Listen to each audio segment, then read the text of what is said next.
అతిపెద్ద షాపింగ్ ప్రపంచం సిఎంఆర్ మన నిజామాబాద్ లో రాంపోతినేని గారిచే సెప్టెంబర్ 27న గొప్ప ప్రారంభం. నమస్తే, నేను Keshav. Welcome to Suman TV. Tirumala laddu కల్తీ విషయంలో ముసురుకున్నటువంటి వివాదం రోజుకో కొత్త మలుపు తిరుగుతోంది. ఆ విమర్శల జడివాన ఆగడం లేదు. మరోవైపు తిరుమల తిరుపతి దేవస్థానాలు ఆలయ సంప్రోక్షణ పూర్తి చేసి శాంతి యజ్ఞాన్ని కూడా కంప్లీట్ చేశాయి. దీంతో అన్ని విమర్శలు ఎదుర్కొన్నటువంటి కల్తీ దోషం తొలగిపోయినట్టేనా? దీనిపైన ఆధ్యాత్మికవాదులు ఏమంటారు? ఈ అంశంపైన విశ్లేషణ చూద్దాం. మనతో పాటు శిష్లా జయశంకర్ గారు ఉన్నారు, ప్రముఖ ఆధ్యాత్మికవేత్త. నమస్కారం. నమస్కారం సార్. తిరుమల తిరుపతి దేవస్థానం అంటే కోట్ల మందికి చాలా ముఖ్యమైన పవిత్రమైనటువంటి స్థలం. సో అనూహ్యమైనటువంటి విమర్శలు, వివాదాలు రాజుకున్నాయి. ఇప్పుడు ఈ శాంతి యజ్ఞం చేయడం కానీ, సంప్రోక్షణ చేయడం కానీ, మొత్తం ఈ ప్రక్రియ అంతటితో దోషం తొలగినట్టుగానే భావించవచ్చా? ఇక మీద దోషాలు జరగవని గ్యారంటీ ఎవరన్నా ఇస్తే ఇది తొలగినట్టని మనం అనుకోవచ్చు. ఓకే. సో జనరల్గా ఏంటంటే దోషాలు అనేవి జరుగుతూ ఉంటాయి తెలిసి తెలియక.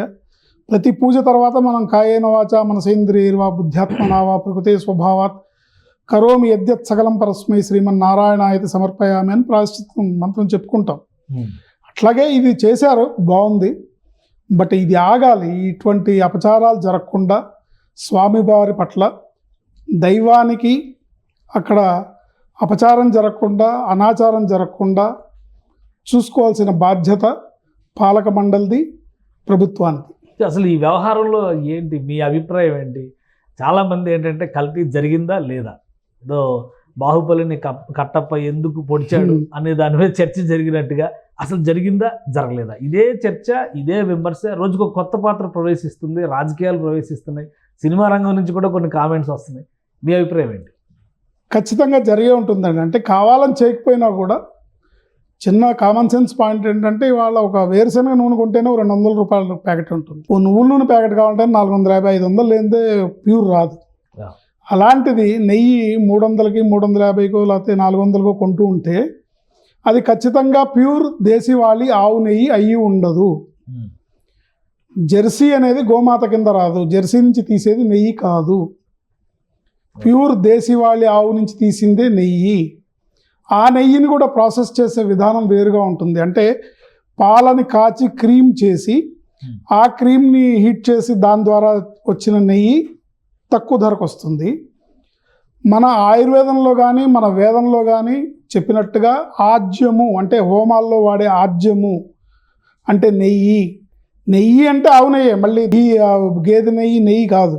ఓకే. నెయ్యి అంటే ఆవు నెయ్యి. స్పెసిఫికేషన్ ఉందా? ఇప్పుడు ప్రతి ఒక్కరి చర్చ ఏంటంటే ఇంత క్లారిటీ ఉందా? ఈ విధానం ప్రకారం తీసుకొచ్చినటువంటి నెయ్యిని మాత్రమే స్వామివారి అవసరాలకి, ఏదైనా కావచ్చు, ప్రసాదానికి. సార్, ఇది మన ఇంట్లో పరిశుద్ధమైన నీళ్ళు ఎలా తాగడం అనేది ఎంత అవసరమో స్వామివారికి ఇలాంటి నెయ్యి ఇవ్వాలనేది ఆగమశాస్త్రంలో అందరికీ తెలిసి ఉండాలి, తెలిసి ఉంటుందని అనుకుంటున్నాను. తెలియకుండా అది పాలక మండలో లేకపోతే ఇంకెవరో చేసుంటే గనక అది పొరపాటు అవుతుంది. ఓకే.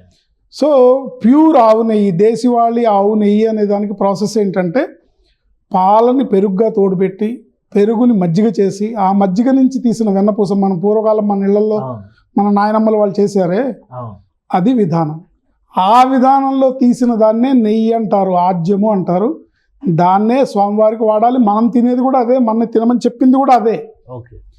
బట్ కాలక్రమంలో ఈ గేదెల పెంపకం, తర్వాత జెర్సీ ఆవులు దిగుబడి ఎక్కువిస్తున్నాయి కాబట్టి ఇవి రావడంతో ఈ కల్తీ ఏర్పడి ఉంటుంది. ఇవి తక్కువ ధరకి రావటం వల్ల ఆటోమేటిక్గా అందులో మిగతావి కలిసి, ఇప్పుడు అందులో యానిమల్ ఫ్యాట్ కలిసిందా లేదా, లేకపోతే ఇతరత్ర చెప్తున్నట్టుగా పంది కొవ్వు సంబంధించింది కలిసిందా లేదా అనేది పక్కన పెడితే, అది స్వామివారికి నిషిద్ధమైన కొవ్వు మాత్రమే. అంటే సపోజ్ అనుకోండి, దేశీవాళీ ఆవు బదులు జెర్సీ ఆవుది కలిసిందనుకోండి, అది కూడా అపవిత్రమే. ఓకే. ఒకవేళ గేదె ఏదైనా కలిసిందనుకోండి, అది కూడా అపవిత్రమే. సో సప్లై చేసేవాడు ఎక్కడో ఉంటాడు. మీరు ఏ కర్ణాటక నుంచో, ఏ తమిళనాడు నుంచో, గుజరాత్ నుంచో తెప్పిస్తున్నారు కాబట్టి, సో వాళ్ళు ఎలాంటి నాణ్యతా ప్రమాణాలు పాటిస్తున్నారు అనేది చూసుకోవాల్సిన బాధ్యత ఒక ఆధ్యాత్మిక సంస్థగా, కోట్లాది మంది హిందువుల మనోభావాలు దెబ్బతినకుండా, అక్కడ స్వామివారికి అపచారం జరగకుండా చూసుకోవాల్సిన బాధ్యత అక్కడ ఉన్న ఎవరైతే సంబంధీకులు ఉంటారో వాళ్ళ బాధ్యత. మీ బాధ్యత పాలక మండలి అంటే టికెట్లు అమ్ముకోవడమును, రూములు కేటాయించుకోవడానికి మాత్రం కాదు. కానీ ఎలాంటి కల్తీ జరగలేదు, ఎలాంటి అపచారం జరగలేదు, దోషం అనేదే లేదు అని క్లియర్గా టీటీడీ మాజీ చైర్మన్ బొమ్మన కరుణాకర్ రెడ్డి గారు కోనేటిలో మునిగి మరి ప్రమాణం చేశారు. అంటే ఆయనకి తెలిసిన నాణ్యత ప్రమాణాల ప్రకారం ఆయన అలా అనుకుంటుండొచ్చు. ఇప్పుడు నేను చెప్పాను కదా, జెర్సీ ఆవుది కలిసినా కూడా అది కల్తీయే, ఓకే, అది స్వామివారికి సమర్పించదగిన నెయ్యి కాదు. ఇందుకు ఉదాహరణగా మీరు ఒకసారి చిన్నజీయర్ స్వామివారు గత 2 ఏళ్ల క్రితం చేసిన రామానుజాచార్యులు వారి సహస్రాబ్ది ఉత్సవాల్లో ఆయన ఇప్పుడు నేను చెప్పినటువంటి ప్రమాణాలతో ఉన్న నెయ్యిని 2,500-3,000 రూపాయలు వెచ్చించి ఆ యాగానికి కావాల్సిందంతా కూడా గుజరాత్ నుంచి తెప్పించారు. సో ఒక యతి, ఒక జీయర్ స్వామి ఆ పని చేయగలిగినప్పుడు కోట్లాది రూపాయలు ఉన్న ఆదాయం ఉన్న అఖిలాండ కోటి బ్రహ్మాండ నాయకుడైన వెంకటేశ్వర స్వామికి మీరు అలాంటి పని ఎందుకు చేయలేరు? కానీ ఇప్పుడు అదే కోణంలో చూస్తే ఒక రేట్ క్రైటీరియా ప్రకారమే చూస్తే కనుక ఇప్పుడు వీళ్ళు సప్లై చేయడం కాదు, గతంలో నందిని సప్లై చేసిన, అందుకని ఇప్పుడు వీళ్ళు ఎవరు డైరీ సప్లై చేసినా కానీ 400 నుంచి 500 రూపాయల మధ్యలోనే ఉంది ధర. అవునండి. ధర ప్రామాణికతను బట్టి కల్తీని నిర్ణయిస్తే ఇప్పటి వరకు స్వామివారికి ఉపయోగించినటువంటి ఈ మొత్తం కల్తీ కింద చూడాల్సి వస్తుంది. అంతే కదా, ఇప్పుడు నేను వీళ్ళు చేశారు వాళ్ళు చేశారు అని పరిష్కారం ఏంటి? ఇదంతా ఇదో రాజకీయ పరమైనటువంటి రగడలాగా తిరుమల వెంకటేశ్వర స్వామి మీద ఎవరు పై చేయి. ఇక్కడ రాజకీయాలకు అతీతంగా మనం మాట్లాడుకుంటున్నాం అండి. ఇక్కడ జరిగింది స్వామివారికి జరిగిన అపచారంగా మనం ఆలోచిస్తున్నాం.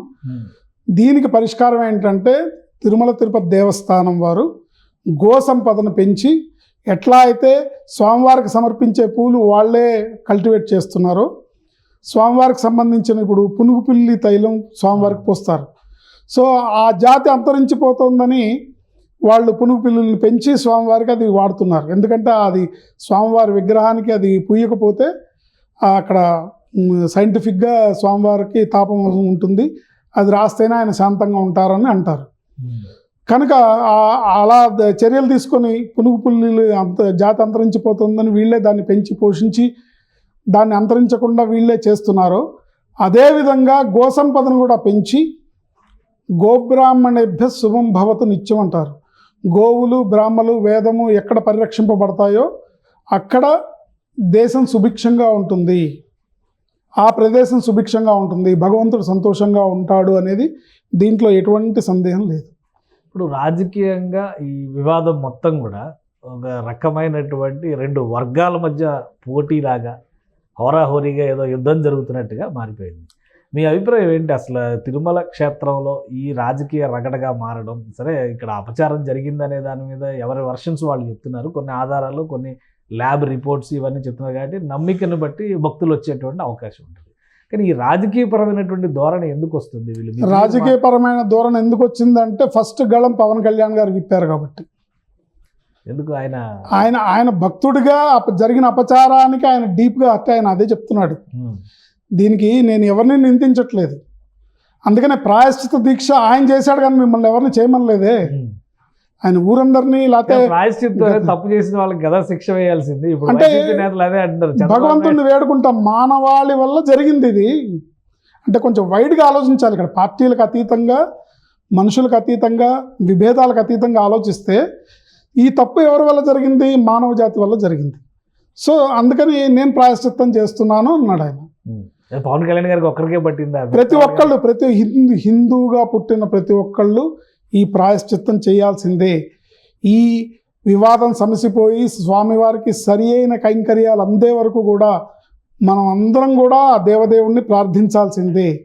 మనం ప్రతిరోజు ప్రాయశ్చిత్తం చేయాల్సిందే, దండం పెట్టాల్సిందే.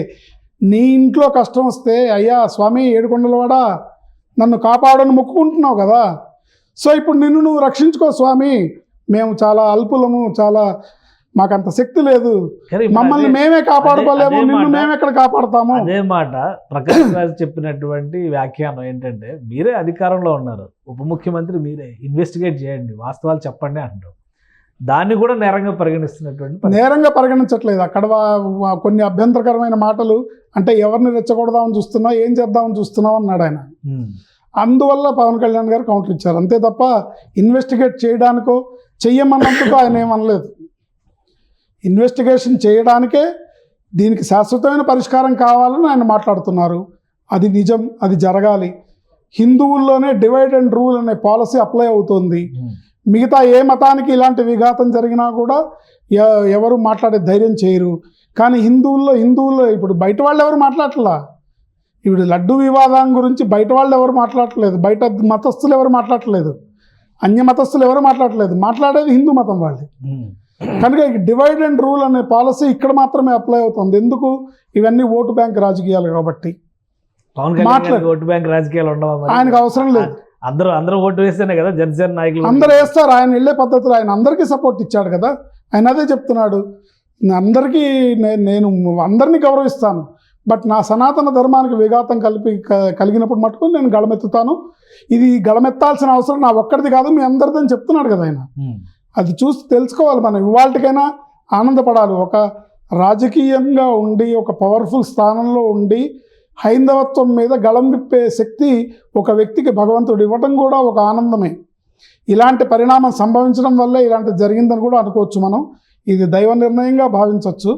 ఆయనకి సపోర్ట్గా నిలిచి ఆయన ఏదైతే చెప్తున్నారో సనాతన ధర్మ పరిరక్షణ బోర్డు అనేది ఒకటి ఏర్పడాలని, అది ఖచ్చితంగా ఏర్పడాల్సిన అవసరం ఉంది. సాధ్యమయ్యే పని. ఇప్పుడు తిరుమలలో ఉన్నటువంటి వ్యవస్థని పరిరక్షించడానికి అక్కడ ఒక బోర్డు పనిచేస్తుంది, టీటీడీ అని.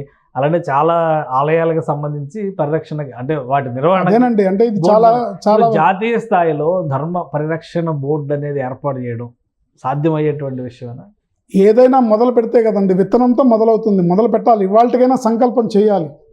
చేస్తేనే దీనికి ఒక పరిష్కారం లభిస్తుంది. లేనట్టయితే ఏమవుతుందంటే, ఇప్పుడు తిరుమల తిరుపతి దేవస్థానములు టీటీడీ అక్కడ పరిపాలనా విభాగం ఒక గవర్నమెంట్ ఉద్యోగస్తులు చేసినట్టుగా ఉద్యోగ ధర్మాన్ని నిర్వర్తిస్తున్నారు తప్ప అక్కడ ఉన్నది దైవము, ఆ దైవానికి జరగాల్సింది జరగాలి, ఇక్కడ ఏ లోపము జరగకూడదు, ఇక్కడ ఎటువంటి అపచారం జరగకూడదు అనే స్పృహ కానీ భయం కానీ భక్తి కానీ లోపించినట్టుగా కనబడుతుంది. అంటే ఇప్పుడు ప్రభుత్వ పక్షాన తీసుకునేటువంటి నిర్ణయాలు చాలా తక్కువ, స్వతంత్రంగా వ్యవహరించేటువంటి బోర్డు టీటీడీ అని అంటున్నారు. బోర్డు ఎవరండి? ప్రభుత్వ రిప్రజెంటేటివ్స్ కాదా? బోర్డు ఎవరు? ఏ ప్రభుత్వం అంటే వాళ్ళ మనుషులనే కదా పెట్టుకుంటున్నారు. వాళ్ళందరూ స్వామివారి సేవ చేయడానికి ఆసక్తి ఉన్న వాళ్ళనే చేస్తున్నామని అంటున్నారు. స్వామివారి సేవ ఏ సేవ చేస్తున్నారు?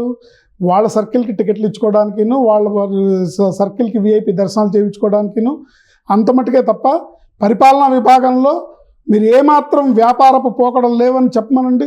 మీరు అక్కడ ఏదో ఒక కాస్ట్ కటింగ్ లాగా చూసి ఎక్కడ తక్కువగా వస్తుందో కొటేషన్స్ తీసుకొని అక్కడ చేయడం అనేది అది కాదు. ఎక్కడ నాణ్యమైన దొరుకుతుంది, ఎలాంటి వస్తువు వాడాలి, ఎలాంటి ఇది వాడాలి అనేది చూసుకొని పాటించి చేసేవాళ్ళు కావాలి. దానికి దైవం అంటే భక్తి గల వాళ్ళు ఈ మతస్థులే ఉండాలి. వేరే ఏ మత సంస్థల్లో కూడా ఇతర మతస్థులు ఉద్యోగస్తులుగా ఉండరు. కానీ టీటీడీలోకి వచ్చేసరికి అన్య మతస్థులు చాలామంది ఉన్నారు. సో అక్కడ ఉద్యోగం చేసేటప్పుడు వాళ్ళు లుంగి కట్టుకొని తెల్ల చొక్కా వేసుకున్నా బయటకు వచ్చినాక సాయంత్రం చర్చికి వెళ్తున్నారు. నువ్వు ఏ ప్లేస్లో ఉన్నావు, నువ్వు ఎలాంటి పవర్ఫుల్ దేవదేవుడి దగ్గర నువ్వు పనిచేస్తున్నావు అనే భయము భక్తి స్పృహ జ్ఞానము వాళ్ళకు ఉంటే ఇలాంటి పనులు చేయరు.